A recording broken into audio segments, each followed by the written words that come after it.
Today we are discussing the hidden meaning in the film The Last Voyage of the Demeter. I was surprised as we were watching this movie to notice that one or two of the main points of the movie were actually spiritual themes, and we'll get into that. Dracula himself is actually a metaphor, so we're going to talk about that and some of the history behind Dracula. But before we get to that, the film introduces a spiritual question near the beginning of the film that you're supposed to be following throughout the course of the film. It was one of the main themes. Did you guys catch what it was? I did. It was the same answer I think you told us was, why does evil exist in the world? And I think it's fairly simple, depending on what you believe, I guess. But at the same point, I don't care. Because I don't want evil in my life. So I'm not going to go out and find it. I realize it's going to happen. It's going to be there. And I think I know why. Because, the Bible told me so. Yeah, in this movie, I don't like this theme because it causes him to... I'm already getting deep into the movie. I don't know if you want to go this quick, but he wants to find why evil exists so much that he ends up putting everyone in danger for it. We need to find this guy. We need to capture this thing or whatever. Why didn't they just throw all the crates in the water? And I think it's because Clemens was so obsessed with finding out why this thing existed, he didn't really think about the consequences of it. And that could just be from the way I saw it. But that was one thing that jumped out at me in the movie. It was just like, don't worry about why it's there. Just get rid of it. You're right.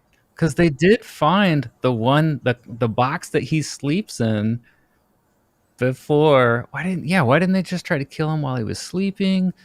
Yeah, wow. That's a big plot point. I mean, that Doug and I talked about when we walked out of the theater. That's one of the things that both of us said, like, there's a couple things here. I mean, like I said, I know we're just starting this thing off. We're going to get pretty deep into it here. So I don't know if you want to get that deep this far or so soon, but that's definitely something I want to talk about here in a little bit on some of the decision making that went on aboard this ship. But but I agree with Doug. Yeah, I had a couple things. That was probably the point. It's like evil exists. And this is just that classic battle of good and evil. And, how do you conquer evil? Like what steps you have to take to get rid of it in your life. But yeah, I mean, I didn't really think about it until Doug just said that, but Doug makes a really good point. I mean, your obsession with something, sometimes you can actually be doing more harm than good. I mean, I think his intentions were all good, but yeah, exactly though. He's kind of letting that cloud his judgment a little bit on what's the best thing to do here. And the best thing to do in that situation is just get off the boat. We'll get into that. Or get it off the boat. To kind of bring it into modern terms, because I work in apartments, if somebody calls and says, I have bugs, we don't go and try to find out why or where they're coming from. We get rid of the bugs first. And then once the immediate problem is taken care of, then you can figure out, okay, where are they coming from? Something, are you, whatever. They don't do that. Who cares? They're just like, why does this thing exist? Just get rid of it later. Everyone's dying. Why? Yeah, I don't know why it didn't dawn on the writers. Because I take it like he didn't make a conscious decision to leave it on the boat.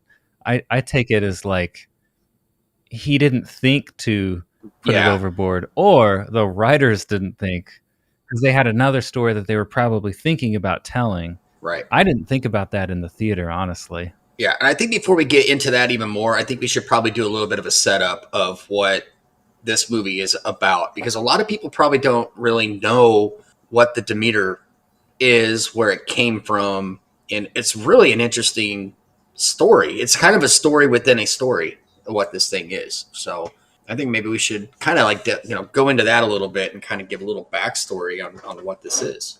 Okay.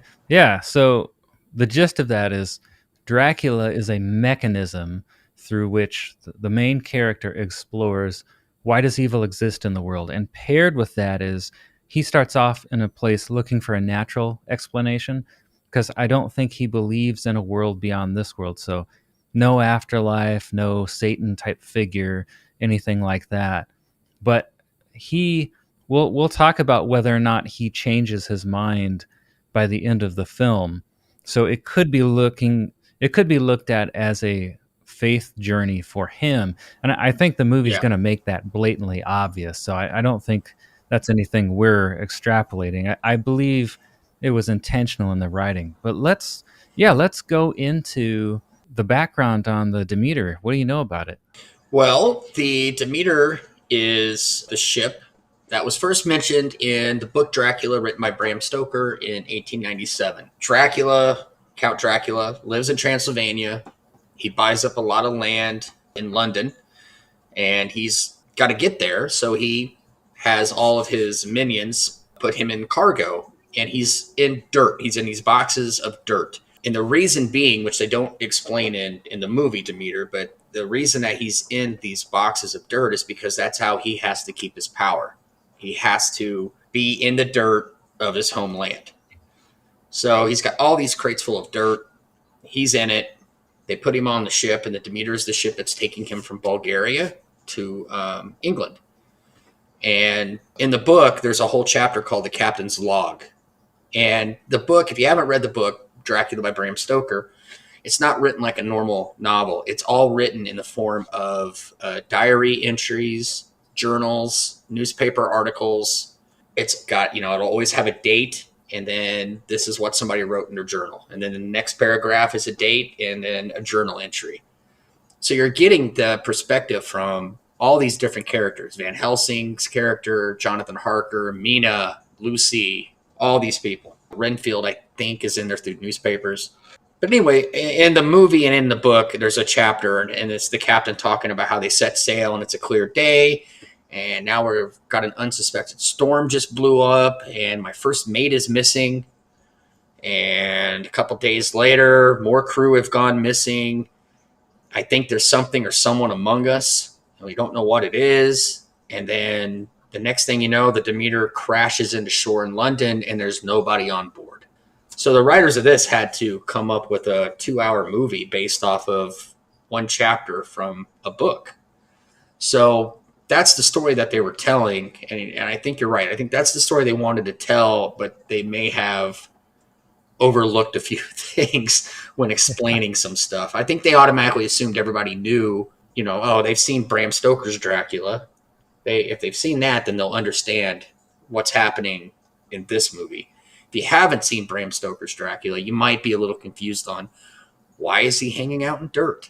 Why is he, on this ship going to England? What's the point? All of that stuff is in the old movie Nosferatu as well. Correct. The black and white 1920s Dracula movie Max that Schreck. isn't really called Dracula, but they got sued for it. And it's very sought after because I believe the studio that sued them had a bunch of the copies destroyed. It was actually Bram Stoker's widow who sued them because she wasn't getting any royalties from it. Yeah. The problem is Bram Stoker didn't copyright it correctly. So by the time the movie was made, it had entered public domain. So the studio starts making this movie, and she's all mad because I'm not getting any royalties from it. And part of the settlement was they had to destroy the copies, but like one copy survived, and that's the copy that you can find. And so I think there's a couple streaming services. I watched it earlier this year. Yeah, that's interesting, creepy. and I think that caused that studio to go under as well. That's possible. Yeah. Okay, so historically, Dracula is actually a metaphor for something. Do you guys know? For evil, for the devil. For the devil, yeah. Yeah, Bram Stoker, I also read that Bram Stoker, when he was researching names, he thought Dracula meant the devil in Romanian. It does not. But he thought it did. So that's why he chose that name. So that's why all of these films continue to depict Dracula as a Satan figure. Correct, yeah. Because that is part of the root of the original character. Mm-hmm. Okay. So I was going to kind of go through this isn't all the Dracula movies, but this is probably the big ones. Nosferatu has the ship scene in it. It has the coffins of dirt. And so that's like a 10-minute section of the movie that here has been made into a full movie. The Bela Lugosi movie, do you know when that was? 1931. So that's when they turned Dracula into more of like a romantic. seductive womanizer Satan figure. So they kind of cartoonified him a little bit. He's not as horrifying. Whereas in Nosferatu, he's supposed to be pure evil. Then, if we skip to the 90s... Well, you got the Hammer. You have the Hammer films in the 70s with I guess those were a big deal. Yeah. Christopher Lee, yeah. And I don't know much about those except they were fairly cheesy, right? They were made very quickly, I think. Something I'd like to watch constantly, but okay. The Hammer films, they had a handful of them. Yeah, they made a lot. Now in Francis Lord... Oh, okay. Yeah, I know a lot of people are a big fan of those. Yeah. The Francis Lord Coppola interpretation is interesting because it had Keanu Reeves and Gary Oldman in it. But in that movie, they changed the Dracula lore a little bit. And I think you see a little bit of that in this new movie, The Last Voyage. But Dracula in that movie represents an antichrist figure. Not necessarily the devil himself, but he's a crusader and he's fighting for God, but then he thinks his wife, or I think it's his wife commits suicide. Dies. Yeah. And so he turns against God, but then at the end of the film, I guess spoiler alert, we're going to get into spoilers for the last Demeter too. At the end of that film, Dracula actually, it's left to make you think that Dracula may have actually come back around to God and like gotten his salvation back.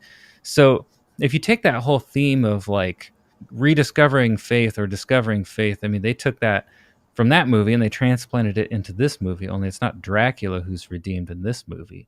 It's one of the other characters. So, and recently we watched Renfield. We did review that if you want to go back to it. But that depiction of Dracula is more of a Satan wants to rule the world. And in a biblical parallel, they call Satan the prince of this world, like he has domain over earth. So and then you got this depiction of Dracula, which is just a cereal-loving guy. Just loves chocolate. Favorite cereal ever. There was another movie, and I think it was Dracula 2000. Don't quote me on that because it's been a while since I've seen it. But it had a really cool way of making Dracula who he was. Dracula was actually Judas. Because he hung himself at sundown, was that right? Yeah. He was paid silver to portray Christ. And that's his weakness. In a lot of vampire lore, silver can kill vampires too. So it may have just been a vampire movie. Maybe it wasn't Dracula 2000. I can't remember exactly the movie, but the movie wasn't good, but I really liked that story, was how Judas was the first vampire.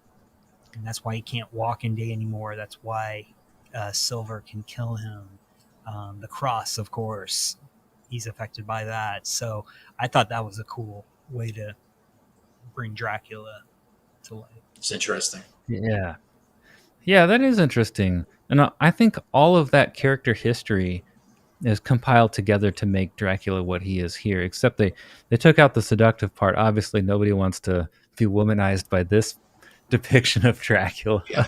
But you see a Satan figure, and they keep calling him the devil. So he's supposed to be a metaphor for that. And when I say that Dracula in the past has been depicted as an antichrist, you might have heard people use that term for like politicians or make these connections to Revelation, but I don't really think that's what that is supposed to mean. I think an antichrist basically just means someone who is like against Jesus's mission. So he's a force of evil, but oftentimes in the Bible that's depicted as a spiritual entity, like a Satan figure, not a human. So that's what we have here in Dracula. And there was an interesting quote from the end of the film. We'll come back to discuss the rest of it. But Clemens, when he is confronting Dracula on the ship deck at the end in the rain, and he yells at him, he kind of goes off on Dracula and he says something like, deep down, you're afraid too, because you're afraid of something to the effect of what's on the other side, like what's at the end of this life, because you know that you're going to die. Can you remember exactly what he said? Do you know what scene I'm talking about? Yeah, and I think you paraphrased it pretty well. It's something about that. You're afraid of what's next or what's coming after this life. And yeah, you paraphrased it pretty well. I can't remember exactly what it was, but you were close. I took it like he was saying, you do what you do because you know that you're not going to be a part of the next life. Like, you know that you're going to die and you're not going to have an eternal life. I feel like he was saying that without saying any of those faith-related phrases. But there are certain points in this movie where I was like, they're clearly using Satan lore to carve out what this character is like, which is interesting to me. Yeah. I thought that was interesting. Yeah, Clemens says, I liked his character a lot. Did too. Clemens comes on board. He's where did he say he went to Cambridge, and he has a medical degree, and he studied astronomy, and he's on board this ship, and as the crew's doctor, but he also has that other mission. But I liked his character arc. I liked watching him progress throughout the story and get to that point at the end. Like I said, he was kind of a non-believer, and then he kind of had an awakening towards the end of this film. Did you think that he got his answer for the reason for evil in the film? Do they close that arc? If he did have a moment of faith, maybe he now realizes that, I don't think they really went into it, but there's one way you could look at it, is that during this trip, he did get his faith. And now he believes in an afterlife, a God. And if there is good, there's got to be evil. So I think if you look at it that way, then yeah, his answer was, or the question was answered. But if you look at it as it's still ongoing, then maybe he's still looking. But yeah, I think you're right. I was starting to think that maybe he didn't get his answer, but if you think about it, like, well, he got faith out of this whole conundrum, and therefore that explains evil, then I guess he did. So he did, it's just hard to see. So maybe they did close that arc. Yeah. I thought his story was really interesting too, because like when he says at the beginning of the film, he has to make sense of this world and why it is so evil. You really don't know what kind of evil he's talking about until he says, like, he has never been accepted because of his race, right? And I thought that was interesting because his personal experience has helped shape, how he sees the world. And I remember going down to Denton, Texas for my cousin's wedding, and there was a doctor, like there was it's kind of like a museum-like building, and it was the history of the town.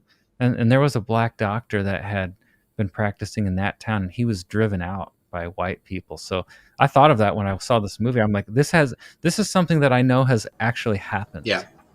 And you're right when you say like the way you perceive the world is based on your experiences. If you've never had to deal with anything like that, like in his case, prejudice, if you haven't had to deal with that, then you might think that the world is all sunshine and rainbows and unicorn, right? But his perception of it is, not as happy because of, the things that he's had to face in his life and what he's had to go through. So I can definitely see where he would say this world isn't that happy. It's not that good because of all of this stuff that goes on. And why does this happen? Why are we like this? Which is a really good question. Why is the world like that? There's no need for it. I mean, it's an interesting point, though. It's just, the way you perceive the world is always going to be based on your experiences. Yeah. So before we go into his faith journey, I would like to talk about what you thought of the depiction of Dracula in this film. That's all right. All right. I don't know what I was expecting. I've never read the book. All I know is the one with Gary Oldman, and I've seen that like once or twice, I think, years ago. So I thought it was kind of interesting how at the end, even though he still was kind of messed up, freaky looking, he could walk amongst the populace as the way. So it was almost like the more he drank, maybe the little bit more human he became. Yeah. Yeah. White Yeah, shit about that. But They talked about him being able to take on a human form, didn't they? they did. And in Bram Stoker's Dracula, the book and the movie, it talks about how he can walk during the daylight. He's just not as strong. He's stronger at night. But the more he can feed and the more that he's in, that dirt, the more power he gets. So like on the ship, he's all like monstrous. And even in the movie Bram Stoker's Dracula, they show him in the crates and he looks non-human. And then by the time he's in London, he's got, the long hair. He can shapeshift into a wolf. He can turn into a bat. He can, all that stuff. So yeah, the more power he gets, the more he can change his appearance. What I found interesting in this is when at the end, when they do show a quick glimpse of what he looks like Max Schreck in Nosferatu. I thought that too. He had the long, narrow face and then long nose. He looked, and I thought that was so cool that they made him look like Nosferatu version. But I thought I liked the way he looked. I thought he was a little creepy looking. I mean, it's definitely terrifying if you saw that coming at you. When he's in the form of a bat, though, I thought that was when he's the most terrifying. When he's on the ship and he's got his big wings and he looks that would be like the scariest part of it. I liked the character design a lot. I did think maybe they showed a little too much of him at times. I usually am pulled out of a scary film when I can tell something's CGI. I did think the CGI in this movie was above average for a horror film, but if they pulled back how much they show of him, like 20%, it would have been perfect. But the first couple times they show him in the shadows, I was like, oh, this is going to be really scary, like the way he's crawling on the deck. I thought that was really creepy. And I just would have liked to see a little less. I want 80s horror rules here where they didn't show the monster as much. It's just because you can draw it with CGI now doesn't mean you should, Yeah, you mentioned the crawling thing. I just laughed. Of course, Drew remembers it too. I just crawling. Remember him sitting there going, "Don't crawl, don't crawl, don't crawl." What movie? Insidious, the crawling part. Oh, Insidious. Yeah, go watch our Insidious review. I don't. And you can don't like it. No, they showed him on the deck and he's wheezing. And he's coming out of the shadows like this. I'm like, he's going to do the crawl thing. He's going to do the little run on his hands and leg. And I'm going to... Don't do it. Please don't do it. Dude, when he faked being hurt, too, before he climbed up and got one of those guys, that was... He just jumped out. That was pretty scary. Gone. Yeah, the way that he attacked people, I could see, this Dracula is supposed to be pure evil. Like, he is supposed to make you think you're not supposed to like this character. You're supposed to think this is an awful character, and it is supposed to be that metaphor for evil in the world. Yeah, he definitely had no human quality. Yeah, like he said, the Bela Lugosi, they made him more of the womanizing, like the romantic style. He looks human, he acts human. Bram Stoker's Dracula did the same thing, even though you knew he could change and be a monster, but he still, when he had the long hair and the mustache, he was a handsome looking guy and he was charming and he was still evil, but you could see how he could get away with that. This guy here was 100%, you look at him and there was no human quality about this guy whatsoever. 100% bad news. It is interesting that when they talk about Dracula being human and taking on a human form, that's where you really start to see that Satan figure or Antichrist metaphor. Because if you think about it, Jesus is depicted as God taking the form of a human, right? So God becoming human, and now you have evil, this gargoyle bat thing, becoming a man. It's the opposite of Jesus. So there's your Antichrist metaphor literally on screen. Yeah. So how did it affect you, and how did this affect the whole metaphor for evil in the world when Dracula killed Toby, the kid? Like, did you see that coming? No. That I did not. I saw it when they fed on him. I thought it's going to be a feed, and he might just get sick, but it won't. Obviously, I think he's going to die. And then he died, and you're like, ooh, that was dark. that was dark. So they didn't. No, they did. I'll give them that. And then to have him, pull the sheet down, and they catch on fire. It's like, yeah, it's like how awful can you show the world on screen to make people really feel the message that the writer was trying to make you feel? So killing a kid, oh man, I can't believe they did that. But they made you feel that whole, wow, this world is messed up. They made you look at it. Yeah, it was. I didn't see it coming. That was a bit of a shock. That's the one thing when we were watching it, I kept wondering, like, the story that it's a ghost ship when it arrives. So is everybody going to die on this boat? Like, are they going to kill everybody? But then I thought, no, Clemens and the kid are going to get out of here. That's what I was thinking, and I was off on that one. They made you get attached to this kid too, because he's crying because the animals died, and he was like, it was my job to take care of them. So they endear you to this kid, and usually if they do that, that means that character is kind of off limits. But they make you like this kid, and then oof, boy, it gets the point across that they were going for. I wished at the beginning they had not said there were no survivors, and I know they didn't go with that by the end of the film, but for a long time, up until close to the end, I was starting to think that, oh, they're all just meat, they're all gonna die. I'm like, did the writers really give away the film's ending at the beginning? And I thought, surely not, but I would have rather like total mystery, where they asked were there any survivors, and they just cut away. Like, I would rather they not say that, because otherwise you're expecting. Eventually I started to think, okay, somebody's going to get off the boat. That's when I started to think someone might live. I think that's just, since it's part of Dracula, that part of the story, they're just saying this is something everyone else knows. So just in case you didn't know, no one survives this ship. Just kind of give you a backstory of what was in the actual book.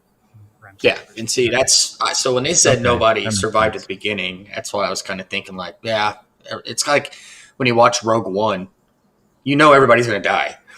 So it was just like, but then I started thinking, they're not, like I said, the kid and the main character, I think, are going to find a way off the ship.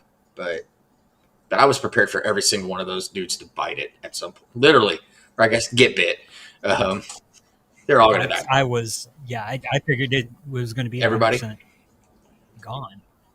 I did too. Should have been, and I'll get into that later. But well, for a while during the first few kills, I thought, okay, everybody's dead, or almost everybody.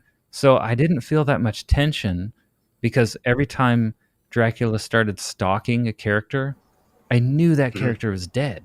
So I feel like it did hurt the tension a little bit, because I didn't feel much during the first several kills. Until he starts getting to the people that you actually start to care about. That's when it starts getting serious. So why don't we jump into the second spiritual theme here, which is related to what we were talking about earlier. Clemens is on a faith journey. He starts off not believing in an afterlife or anything supernatural. They're trying to explain all of these attacks in some kind of natural state. And I think he gets there before the first mate does, even, because the first mate really doesn't want to believe that something unnatural is going on here. But I thought this was interesting, because when they start off this theme, one of Clemens's first encounters Mm-hmm. with a crewmate is with the cook. And the cook at the beginning, he actually says something. You've heard me talk about this before, but he says he doesn't serve to anyone who takes the Lord's name in vain.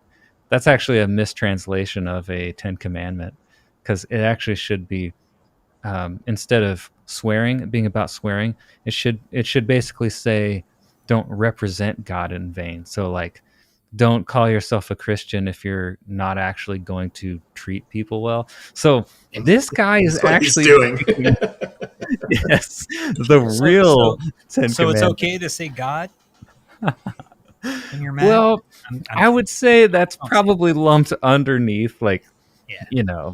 frivolously Something. swearing about God I or just something. remember It's underneath as a the, kid, I just get yeah, blasted. no, I did no that. one knew Yeah. what that really meant. Mhm. But in the original language, that's what it means. It's don't represent God in vain, because it's like you're wearing a company's uniform, so don't do anything that would tick off customers, right? That's what it is. Yeah. Yeah. This cook is So like Westboro Baptist. exactly. Yeah. Yeah. This cook is saying this, but at the same time, he's talking about how I won't do this and I won't do this, and you're like, well, that's not real Christian yeah, of you. yeah. So when I was watching the movie, I wasn't sure what the movie's message was going to be about faith, whether or not it would be a positive or a negative take.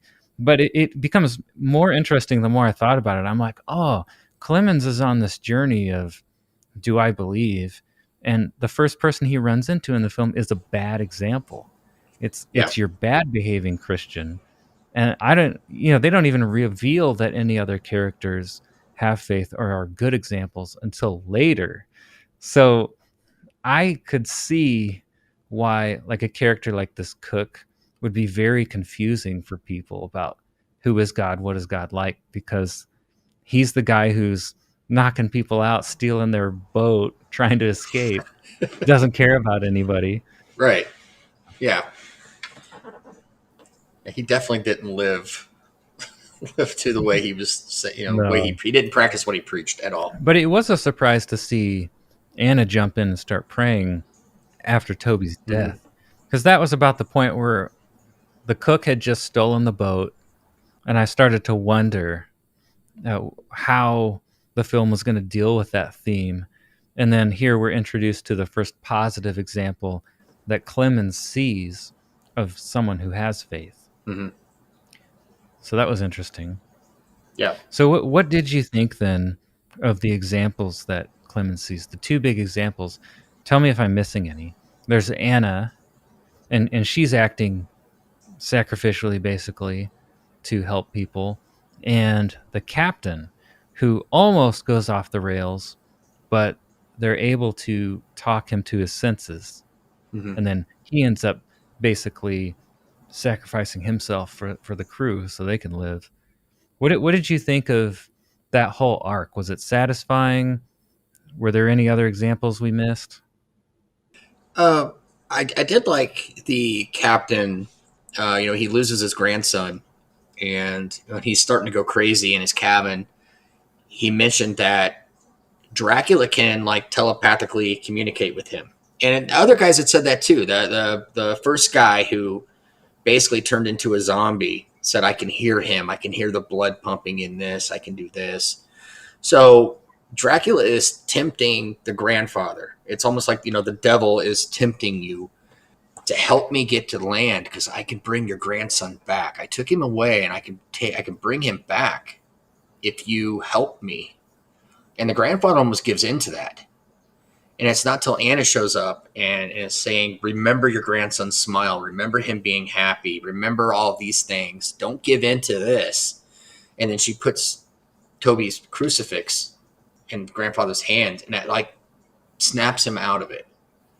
And then he realizes that, yeah, you're right. I have this to live for, and I need to do the right thing and get everybody to safety. I can't give in to that guy's temptation. So I thought that was interesting. And then at the end, to help keep the ship straight, in the book, the captain I basically tied wondered if it was himself him to or the steering wheel. Dracula. No, he ties himself to the wheel to Okay. keep the ship straight. So he basically though, but he's kind of up like he was, like you said, crucifixion I think they almost in the want you way to that think he that. is up on the wheel. Yeah, but that was in the book. He tied Did he say himself he to was the going to wheel to tie keep it himself to the straight. wheel, or did they just say they found him tied to the wheel? They said they found the captain tied to the wheel. So it could have been Dracula almost in a mocking And tie him way. up. Yeah, like, You where's know, your God now? I'm tying you here as mocking you for believing in that, you know. But no, I thought that was an interesting. I like that. I like that little arc that they put in there. Well, when they find him, the captain says something. He actually paraphrases a Bible verse.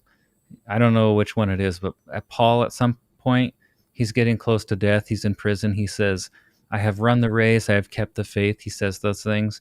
Did you hear the captain basically say that exact same thing? He's like, "Tell them that I kept the faith," or Mm-hmm. something. Yeah. Tell them I was faithful. So I am almost certain that they were taking that idea and putting it here. And that's probably the example that really tips Clemens over the edge into believing. But I also liked the way they did this because the captain still dies. And I liked that they said this because the film's theology is actually really good. Because there's this thing called prosperity gospel where they say, oh, your life will be great if you just have faith and you'll make money and all this stuff.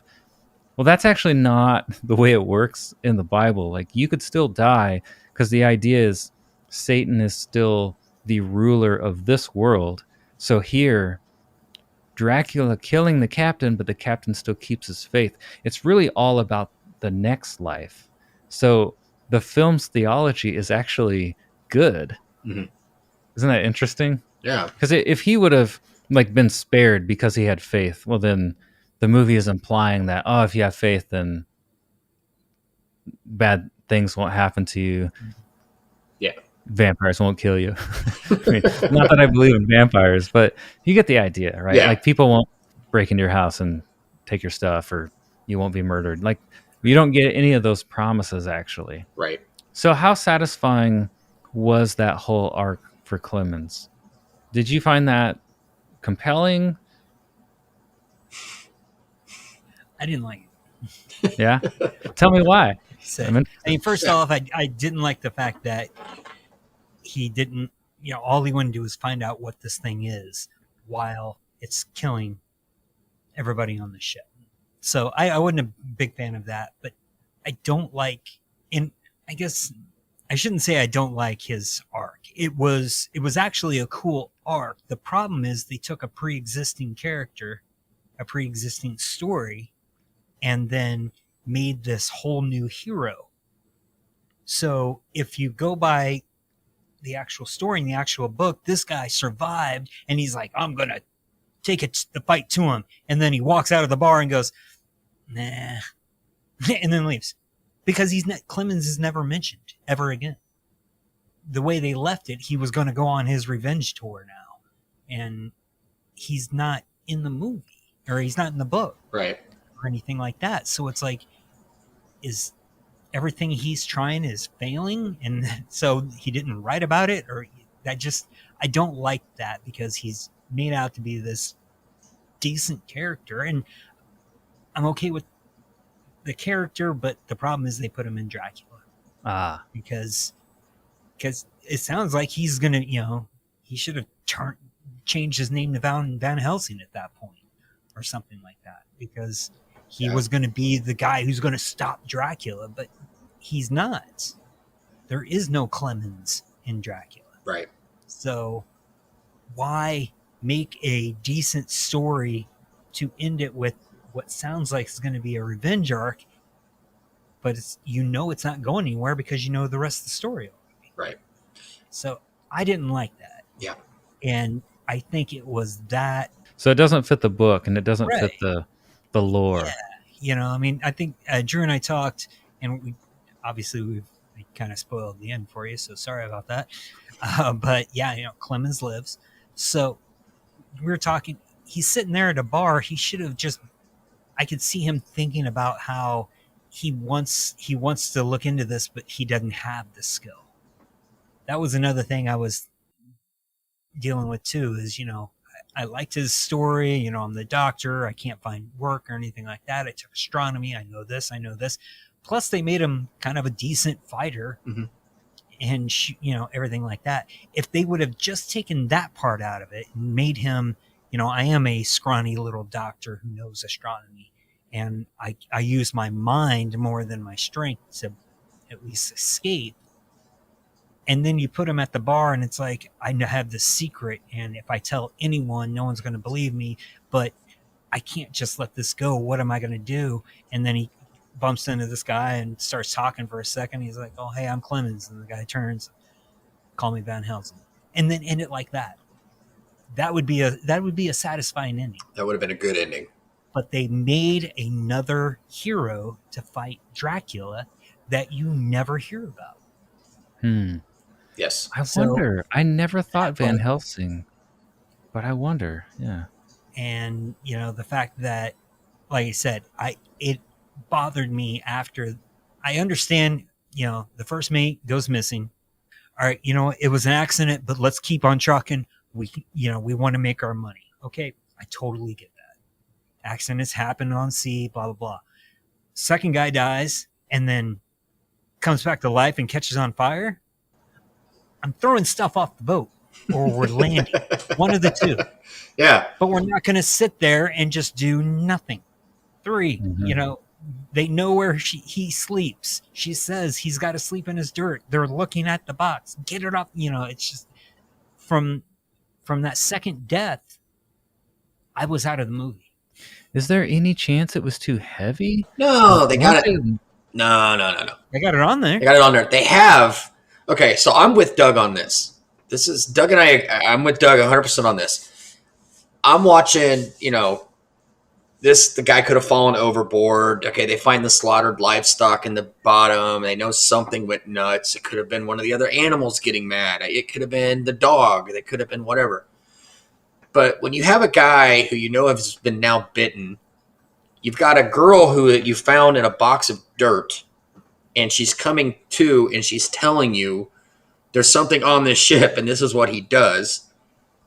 And then one of your crewmen becomes a zombie, and when you have him tied to a mast and the sun hits him and he goes up in flames, exactly like Doug said, that's the point where you say, we either land this ship or we're getting off or something.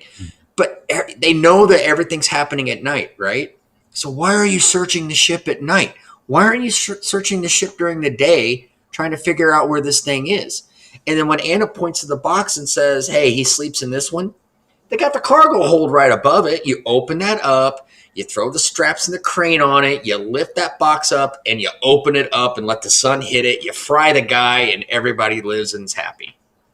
So that's the part where we're talking about the plot holes. There's a little bit of these plot holes that just didn't make too much sense, and I wish there was some way that they could have written the story and not had those. Oh, there was one that hurt my mind. Like I said, I liked the depiction of Dracula, but then all of a sudden they say, okay, no one goes out at night alone anymore, right? Well, then they go down and they search for Dracula in the ship in the dark, alone. They leave Toby, a little kid, alone when you have a serial killer monster on board. So I was like, how stupid could you be? Like, at a minimum, don't let the kid go alone. And of course, they for making that mistake, yes, there is a brutal consequence. So maybe the movie is trying to tell you that, but like the movie should have made a reason for people to get isolated if they get picked off one by one. If you don't even try to, get people to stay together after the first killing or two, I don't know what to tell you. The writing is just not there. And I didn't like how, like, the first mate is still trying to explain away everything, like, way too long. You know how you always have the character? We talked about this when we did that video on our channel about the Bruce Almighty thing, where, like, God makes him have 7 fingers, and, like, he's still, like, nothing that happens, no matter how crazy, will make him believe that God is there talking to him. Well, you've got that same kind of thing here with the first mate. Like, nothing will make him believe that there is something unnatural or unusual going on. He's like a disease or whatever. I mean, and that makes sense for a while, but it ends up going past the point, I think, where you have to start thinking of outside of your normal conclusions after you see the first Well, after the guy catches couple fire, murders that's and enough right livestock. there. Should be enough to convince you. Yeah, Right. That's where I'm like, okay, something's not right. because that's the point where he's still trying to He explain just got that a away, really right? bad Like, was sunburn. that That's it? all it was. I couldn't remember. I can't remember at what point, but there was a point where I'm like, dude, give it up, man. Like, Yeah. like just don't. Like, I wanted the movie to be smarter. I liked the lines. I liked the acting. I love the mood, Oh, yeah. The too. worst, yeah, it looked great. It was Very cool shit. beautifully shot. Yeah. Yeah, they missed a couple of points, and I'm not saying I didn't like the movie, but that immediately took me out of it. Yeah. All I could sit there and was just like, why is this happening again? Why are they there? Why is this, none of it made sense to me the entire time. Like you said, yeah, let's go find the serial killer in the middle of the night and leave the kid by himself. Yep. Why aren't they walking around back to back with guns? Yeah, they should all have been. And do it during the day. Yeah. Again, nothing ever happens during the day. That's when they? I would have been doing it. Did they? But it was just dark below deck. No, it was always nighttime. They did nothing. The only time is when they found the box. And she's like, there he is. Yeah, they found him, and he's like, he's right there, and it's daytime. And they're like, all right, well, I guess we're going to come back when it's storming and dark. That's when we're going to take care of it. Light that thing on fire. Right now, I'm setting the ship on fire. We're killing this thing. You're not getting the money anyhow. You're probably going to be late, and you're not going to be delivering what you think you're going to be delivering. So. I think I'd probably shoot it a few times. Shoot the box. Shoot holes in Plus, it. after, once you know that this box is being delivered to London and you're supposed to be paid when you get there, and you realize you're transporting a monster, you got to realize at that point you're not getting paid. Okay, this was a trap. Yeah. All right, you are getting eaten, or that thing is dying. No one's getting money. Yeah. So you just have to cut your losses and sink the ship, blow the ship up, leave. That's the other thing they could have done. They could have all jumped into a lifeboat. They all would have fit in that life. By the end of the movie, they all could have fit in a lifeboat. Yeah, light that ship on fire, or turn it somewhere else, because eventually he's not going to have anything to eat, right? Yeah. So you send him out to sea, and you starve him out. He's not a sailor. No, he's not going to be He able doesn't to know how to navigate. And if you turn into a bat and flu, how far can he actually fly before he's going to just set eventually it on fire before you get off the ship? That's maybe the problem is they're locked into the ending because of the story. He has to get to London. They probably correct. He does, but we're thinking of this in a rational. But that's what the problem was. Is I think the writers could have found a better way to do this. This isn't Master and Commander. Okay, you don't have 500 people on this huge, massive ship. There were 10 people. This wasn't a big ship. It looked like it was about 3,000 square feet at most. It looked like a decent sized house. That's about it. Yeah, it looks like you could walk across the deck front to back in like 20 seconds. So it's not like you're looking way down. What's going on way down there? You could probably talk in a loud voice, and the guy in the rear would hear the guy in the front. Yeah. Mm-hmm. I think a way they could have gotten around this and kept true to the chapter is, instead of having, so the voyage is over, 3 weeks, I think they said it was going to take, right? And he had the girl to feed on. And I think maybe you have one guy go missing one night, and then you have the animals are done and they're still trying to figure this out. Maybe you kill off one more guy, but I wouldn't have kept it going the next day, the next day, the next day. I think what I would have had is he kills everybody all at once on one night. You know what I mean? That way the characters don't have time to react and come up with a plan. it's just like, hey, we're missing 2 guys and all of our livestock. What's going on? And then all of a sudden, boom, Dracula shows up and starts killing them. And now these guys are on the ship trying to fight and hide. And you could have done something like that, stay true to the story, and not had all these plot holes. Yeah. They could have escaped from the ship or something and tried to send it off into the ocean. But, like, I mean, I don't know anything about sailing, but maybe some huge storm comes in, turns the ship around, and then Clemens is in London and then sees Dracula there and is like, oh crap, We made it. like that's the end. Like there could have been something else. But we all seem to be saying there was potential here. There were some good things. Oh, yeah. Okay. Great story to tell. Yeah. It felt like it could have been told better. Yeah. And Yeah. the fact that they made this new hero to fight against Dracula, that you're unless they're just planning on, it's like, okay, let's take the story a different direction and let's make Clemens part of it. Maybe if this movie had done well, they would have been like, all right, let's make a Clemens trilogy or something like that. Maybe. Honestly, I think that was the part plan. 3 here. Was it? I mean, I like the character, and I like the. I thought the setting was good, and the acting was really good, and for the most part, the writing and dialogue was good. Oh yeah. But I definitely though don't want to see a sequel. As much as I like that character, I don't want to see him running around London being a vampire slayer. Mm. I don't want that. See, I actually would have wanted to see that, whatever I think about this film. I would have tuned in for a sequel in hopes that they shored up some of the writing problems. Yeah. Well. Yeah. But I don't know. I like Drew's idea because I think you could have gotten to know the characters a little bit more. yeah. Yeah, just don't. Because a couple pick of them off. died, and it was like, what was his name? Yeah. I think they Lars? should have just had one. Larry. Yeah, just have one big final showdown. If they're on the ship, you build that suspense. Why are these guys dead? What happened to him? Why is the livestock dead? Who's this girl? And then Dracula just shows up when they're close to London and says, I'm going to kill you all now because I can see the land. I can fly there if I have to. So, Yeah, it should have ended the night after his grandson died. Yeah. Because that's when and then you still got the first mate who doesn't quite believe for some strange reason, even though 2 people have already caught on fire. Weird. So, yeah, I'm just rehashing everything. So, anyway.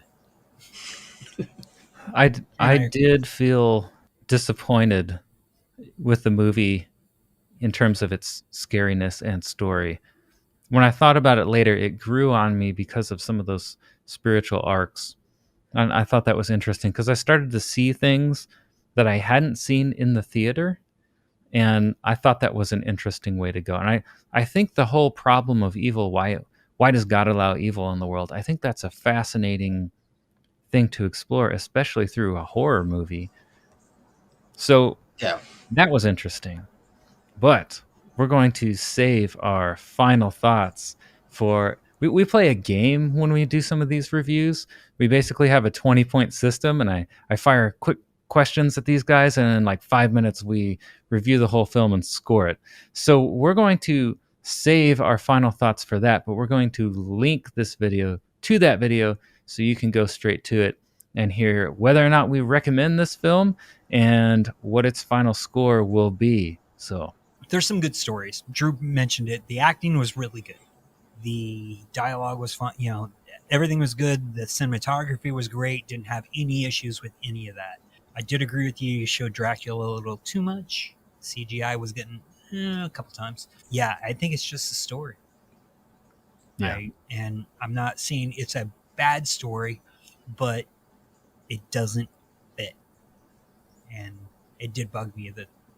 And if they would have, I don't know, made Clemens realize at the end, I shouldn't have been trying to find evil. I should have just been trying to stop it.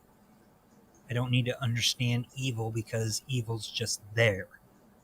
I just need to prevent it and keep it out of my life, or keep it, and for I would have I would have liked to seen a sacrifice from him because he realized I shouldn't have tried to figure this out.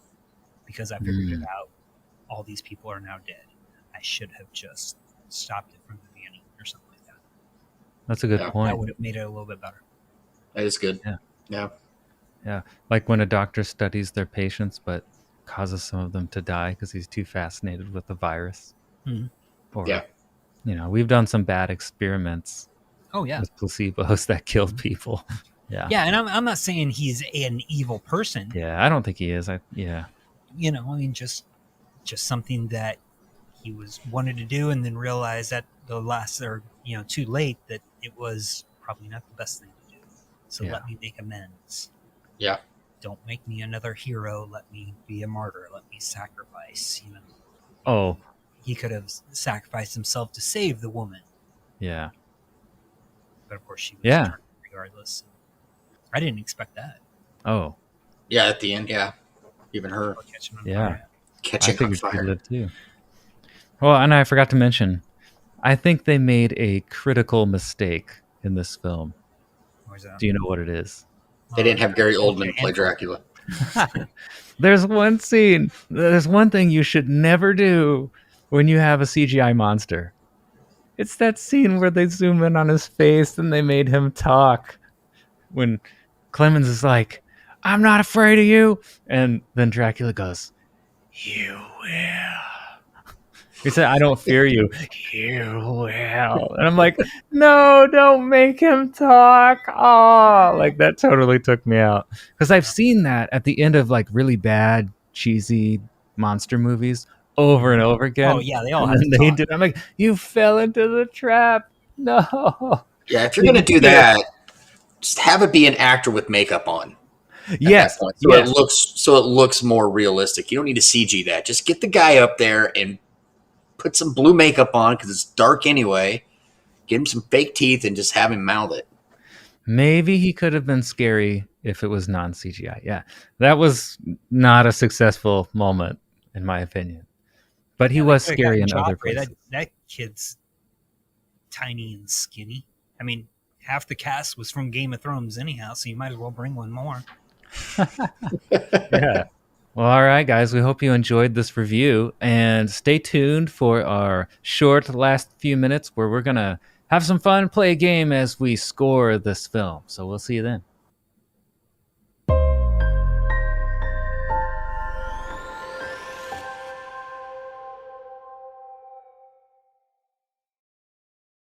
All right. Well, any last thoughts before we go?